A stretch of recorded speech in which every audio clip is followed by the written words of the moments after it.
कि जब आर्य सुमंत लौट कर बड़े दुखी मन से अयोध्या में पहुंचे और राजमहल में रात्रि में प्रवेश किया ताकि दिन में कोई उनका मुंह ना देख ले। वो यह सोचते हैं कि कोई मेरा मुंह देख लेगा तो मैं क्या मुंह दिखाऊंगा, मैं किस मुंह से कहूंगा कि मैं राम सीता और लक्ष्मण जी के बिना आ गया हूं। जब महल में पहुंचते हैं तो एक ही चीज को ढूंढते हैं कि बताओ महाराज कहाँ हैं, महाराज कहाँ हैं। कोई भी कुछ पूछता है, आर्य सुमंत जी किसी का जवाब नहीं देते, बस एक ही बात बोले जाते हैं, कि बात पूछे जाते हैं, बताइए महाराज कहाँ हैं। और महाराज को ढूंढते ढूंढते आर्य सुमंत माता कौशल्या के महल में कक्ष में पहुंच गए। महाराज दशरथ बिल्कुल दयनीय अवस्था में धरती पर बिना आभूषणों के और राजसी ठाठ बाट के पड़े हुए थे, अचेत पड़े हुए थे। जैसे ही आर्य सुमंत की आवाज सुनी महाराज दशरथ ने तो उनमें चेतना आई। महाराज दशरथ को देखकर ऐसा लग रहा था जैसे चंद्रमा का किसी ने अमृत निकाल लिया हो। आर्य सुमंत से पूछते हैं कि बताओ आर्य सुमंत, बताओ सखा, मेरे लिए राम लखन का सीता का क्या संदेश लेकर आए हो। स्वयं को कोसते हुए राजा दशरथ कहते हैं कि जब राम के राजा बनने की बात आई तो मैंने राम को वनवास दे दिया। यह सुनकर भी मेरे राम के मन में हर्ष है, बिल्कुल भी उसको विषाद नहीं होता है। मेरा राम कितना खुश है। ऐसे पुत्र के बिछुड़ने पर भी मेरे प्राण नहीं निकलते, मेरे समान बड़ा पापी कौन होगा। सखा राम सिया लखनु जहां तहां मोहि पहुँचाओ, नाही त चाहत चलन अब प्राण कहौ सती भाओ। आर्य सुमंत को सखा बोलते हैं दशरथ जी। हे सखा, श्री राम जान की और लक्ष्मण जहां है मुझे भी वहीं पहुंचा दो, नहीं तो मैं भी सत्भाव से कहता हूं कि मेरे प्राण अब चलना नहीं चाहते, मैं प्राण त्याग देना चाहता हूं। कि महाराज दशरथ कहते हैं, हे सखा, श्री राम जान की और लक्ष्मण जहां हैं मुझे उन्हीं के पास ले चलो, नहीं तो मेरे प्राण निकल जाएंगे।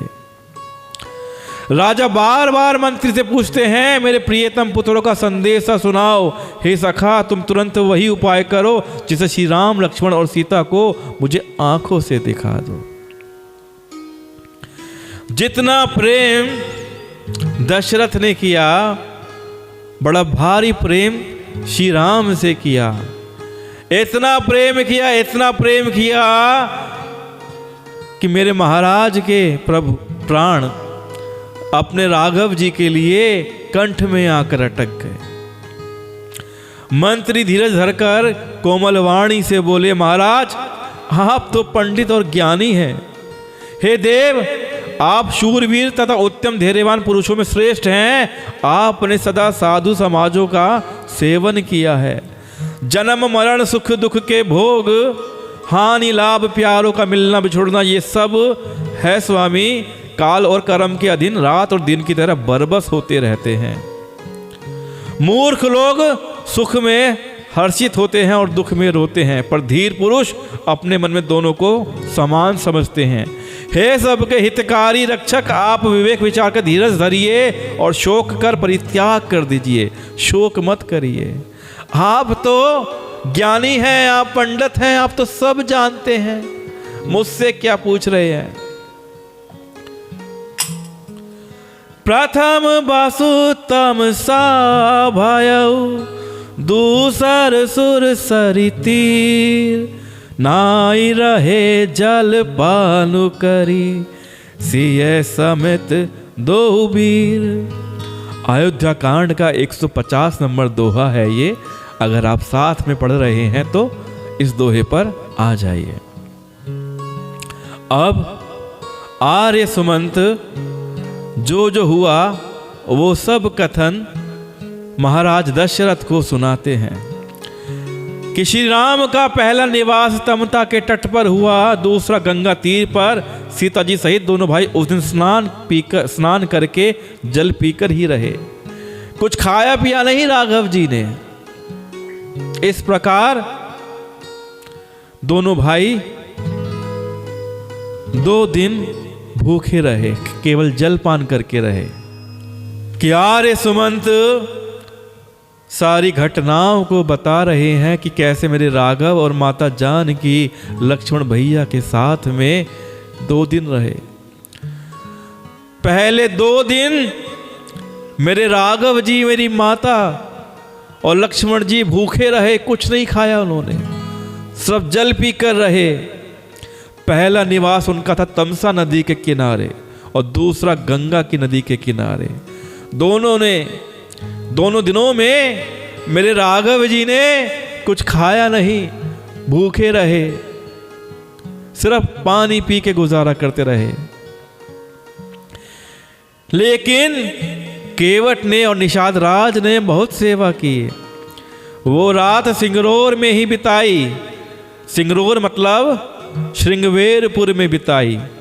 दूसरे दिन सवेरा होते ही बड़ का दूध मंगाया, उससे श्री राम लक्ष्मण ने अपने सिरों पर जटाओं के मुकुट बना लिए।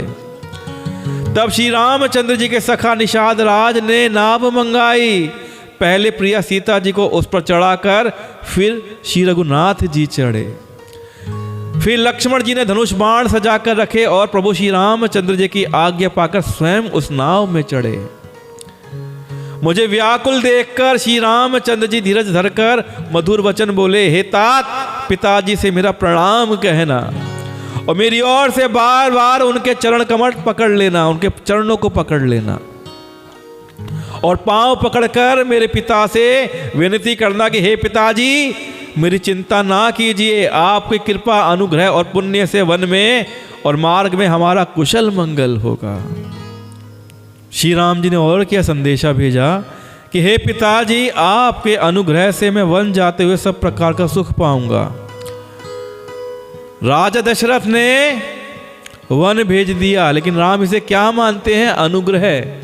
इसे अपने ऊपर एहसान मानते हैं राजा राम जी, मेरे राघव जी, कि जो दशरथ ने राम जी को वनवास भेज दिया। आज्ञा का भली भांति पालन करके चरणों का दर्शन करके कुशल पूर्वक फिर लौट आऊंगा, लौटने का आश्वासन देते हैं।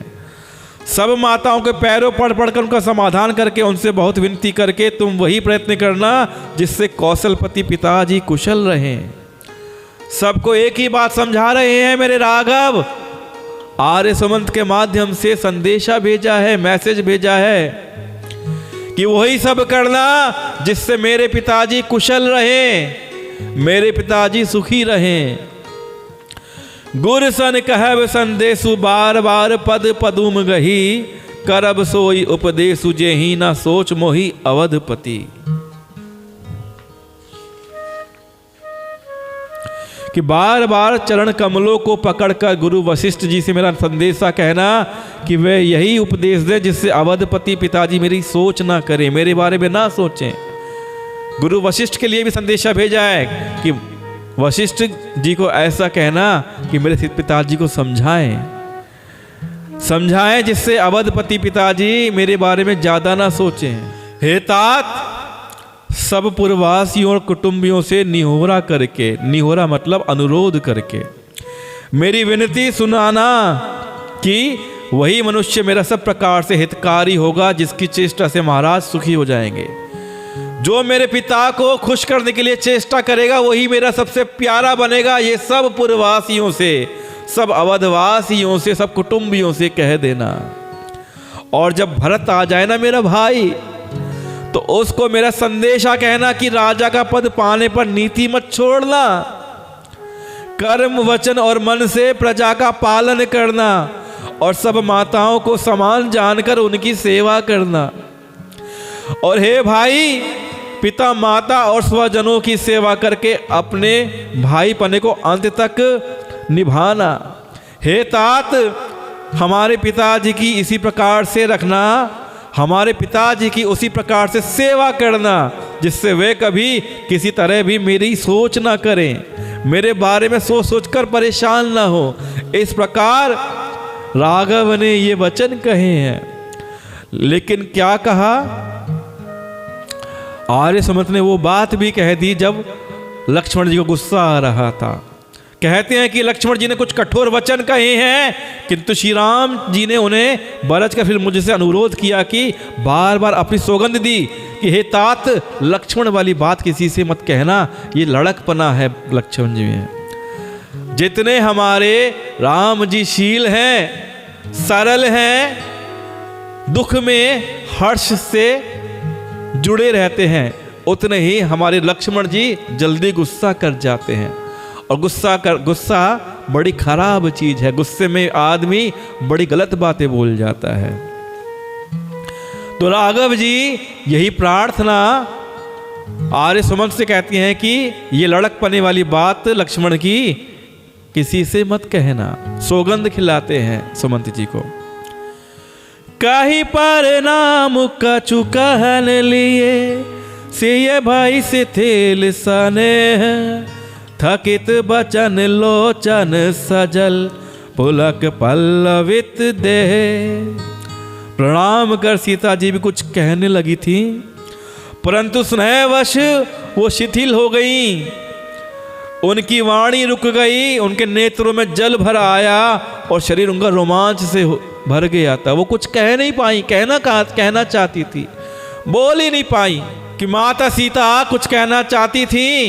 आर्य सुमंत बता रहे हैं, लेकिन वो रो पड़ी, उनके नेत्रों में अश्रु थे, गला रुंध रहा था, तो वो कुछ कह नहीं पाई, उनकी वाणी रुक गई थी। और उसी समय श्री राम जी का रुख पाकर, श्री राम जी का इशारा पाकर केवट ने पार जाने के लिए नाव चला दी। इस प्रकार रघुवंश तिलक श्री रामचंद्र जी चल दिए और मैं अपनी छाती पर वज्र रखकर खड़ा खड़ा देखता रहा। मैं अपने कलेश को कैसे कहूं जो श्री राम का यह संदेशा लेकर जीता ही लौट आया, मैं मर क्यों ना गया। ऐसा कहकर मंत्री की वाणी रुक गई, वे चुप हो गए और वे हानि की ग्लानि और सोच के वश में हो गए। उन्होंने अंदाजा लगाया कि मैं जो बातें कह रहा हूं उससे क्या हानि हो गई और क्या हानि हो जाएगी।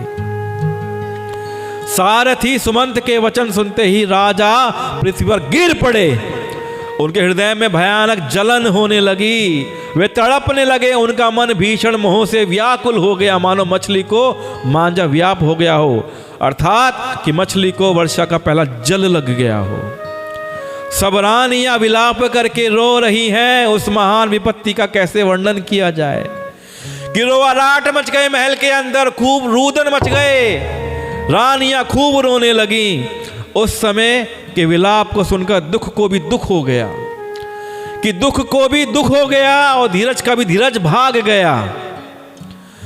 भायायु कोलाहलु अवध अति सुनि नृप राउर सोरु, विपुल बिहग बन परेयु निसी मानहु कुलिस कठोरु। मेरे राम मेरे राम मेरे राम राम राम सीताराम सीताराम सीताराम राम राम। राजा के रनिवास में रोने का शोर सुनकर अयोध्या भर में बड़ा भारी कोहराम मच गया। जब राजमहल में रुवन छूट गया, विलाप होने लगे, रोआराट मच गए, तो पूरे अयोध्या में खबर फैल गई, कोहराम मच गया। ऐसा जान पड़ता था कि मानो पक्षियों के विशाल वन में रात के समय कठोर वज्र गिर गया हो, कि राजा गिर पड़े, महल में रोआराट मच गए, रानियां विलाप करने लगी, जोर जोर से रोने लगी, और उस शोर को सुन के पूरे अयोध्या में, पूरे नगर में कोहराम मच गया। राजा के प्राण कंठ में आ गए, मानो मणि के बिना सांप व्याकुल हो जाता हो, जैसे कि मरणासन हो जाता हो। इंद्रियां सब बहुत ही विकल हो गई, मानो बिना जल के तालाब में कमलों का वन मुरझा गया हो। कौशल्या जी ने राजा को बहुत दुखी देखकर अपने हृदय में जान लिया कि अब सूर्य कुल का सूर्य अस्त होने वाला है। तब श्री रामचंद्र जी की माता कौशल्या हृदय में धीरज धरकर समय के अनुकूल वचन बोली। क्या कहती हैं?